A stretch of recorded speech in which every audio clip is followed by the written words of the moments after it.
بسم اللہ الرحمن الرحیم۔ الصلاۃ والسلام علی رسول اللہ۔ السلام علیکم ورحمۃ اللہ وبرکاتہ۔ تجوید الفرقان اردو چینل میں آپ کا خیر مقدم ہے۔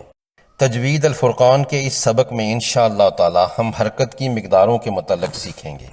تجوید کے اسباق پڑھتے ہوئے ہمیں اکثر ایک اصطلاح سنائی دیتی ہے، حرکت۔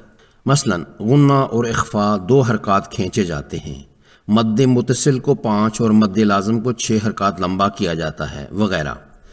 جو طالب علم نیا اس علم کو سیکھنا شروع کرتا ہے، ممکن ہے اس کو اس اصطلاح کے سمجھنے میں تھوڑی مشکل پیش آتی ہو۔ اس مشکل کے حل کے لیے یہ مختصر سی ویڈیو بنائی ہے تاکہ اس ٹرم کو سمجھنے میں آسانی ہو۔ علم تجوید میں ویسے تو زبر، زیر اور پیش کو حرکات ثلاثہ یعنی 3 حرکات کہا جاتا ہے، جن کو عام طور پر اعراب بھی کہتے ہیں۔ یہاں حرکت سے مراد اعراب میں سے کوئی ایک نہیں ہوتا، بلکہ یہاں حرکت وقت کی وہ مقدار مراد ہوتی ہے جس میں ایک حرف ادا ہو سکے۔ حرکت وقت کی وہ مقدار مراد ہوتی ہے جس میں ایک حرف ادا ہو سکے۔ اس حرف کے ساتھ اس کے اعراب بھی شامل ہوتے ہیں، مثلاً با زبر با، دال پیش دو وغیرہ۔ کسی حرف کو ادا کرنے کے وقت کی پیمائش کسی آلے سے ممکن نہیں کہ سٹاپ واچ سے کی جا سکے۔ اس کے لیے تجوید کے اماموں نے ایک طریقہ بتایا ہے کہ بند مٹھی میں سے ایک انگلی کھولنے اور سیدھا کرنے میں جو وقت لگتا ہے اسے ایک حرکت کی مقدار قرار دیا ہے۔ 2 انگلیاں ایک کے بعد دوسری کھول کر سیدھا کرنے میں جو وقت لگتا ہے اسے 2 حرکات کی مقدار قرار دیا گیا ہے۔ اسی طرح 4، 5 اور 6 حرکات کی مقدار کو ماپا جا سکتا ہے۔ چند دنوں کی مشق کے بعد تجوید کے طالب کو اتنی مہارت ہو جاتی ہے کہ وہ اس طریقے پر عمل کے بغیر ہی حرکات کی صحیح مقداروں پر تلاوت کر سکتا ہے۔ فرض کیا کہ ایک قاری ایک حرف اور اس کی علامت کو آدھے سیکنڈ میں ادا کرتا ہے، تو مد لازم کو جس کو 6 حرکات تک لمبا کرنا ہوتا ہے تو اسے اس مد کو 3 سیکنڈ تک کھینچنا چاہیے۔ اس طرح کہیں گے کہ اس نے اس مد کو 6 حرکات تک کھینچا ہے۔ اسی رفتار سے تلاوت کرتے ہوئے وہ قاری مد متصل کو 2.5 سیکنڈ تک لمبا کرے گا 5 حرکات کی مقدار میں۔ جیسا کہ ویڈیو نمبر 51 میں پڑھا تھا کہ رفتار تلاوت کے حساب سے تلاوت کے 3 درجے ہیں، تحقیق، تدویر اور حدر۔ سب میں مختلف رفتاروں سے تلاوت کی جاتی ہے۔ ظاہر ہے کہ حدر میں تلاوت کرنے والے قاری کی حرکت کی مقدار بنسبت تحقیق میں تلاوت کرنے والے کے کم ہوگی۔ اس سے معلوم ہوا کہ قاری جس رفتار سے بھی پڑھے اس کے ایک حرف پڑھنے کے وقت کو اس کی ایک حرکت شمار کیا جائے گا، اور اسی حرکت کے مطابق اس کے غنہ، اخفاء اور مدات پر وقت کم زیادہ ہوگا۔ ضروری اور اہم کام یہ ہے کہ ایک نشست کی تلاوت میں حرکت کی یہ مقدار برابر رہنی چاہیے۔ یہ نہ ہو کہ کہیں کم ہو اور کہیں زیادہ۔ مثلا دوران تلاوت اگر ایک جگہ قاری نے با زبر با پڑھا ہے تو دوسری جگہ اسی حرف کو با یا با نہ پڑھے، یعنی مقدار کو کم زیادہ نہ کرے۔ مقداروں میں یکسانیت قائم رہنا چاہیے، یہ بہت ضروری ہے۔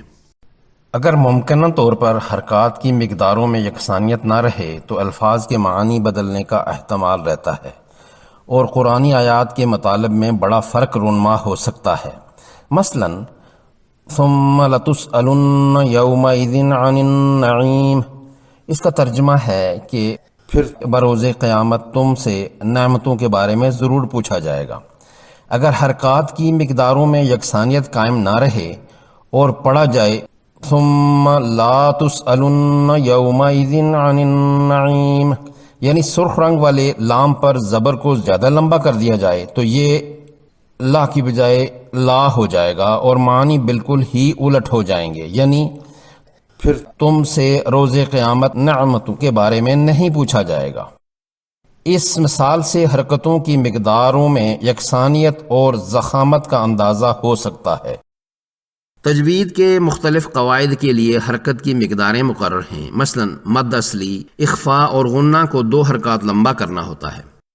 مد منفصل کو 4 حرکات اور مد متصل کو 5 اور مد لازم کو 6 حرکات کی مقداروں میں کھینچنا ہوتا ہے۔ ان مقداروں کو چند مثالوں سے واضح کرتے ہیں۔ مثلا کانو، اس میں 2 مد اصلی ہیں اور 2 کی مقداروں میں پڑے ہیں، کا اور نو۔